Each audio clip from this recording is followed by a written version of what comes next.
எல்லா பிணியும் எந்தனை கண்டால் இல்லாதோட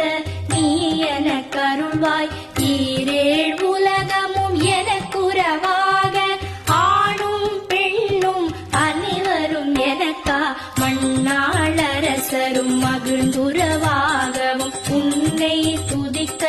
உன் திருநாமம் சரஹண பவனே சைலொளி பவனே திரிபுர பவனே திகழொளி பவனே பரிபுர பவனே பவமொழி பவனே அரி திருமருகா அமராபதியை காத்து தே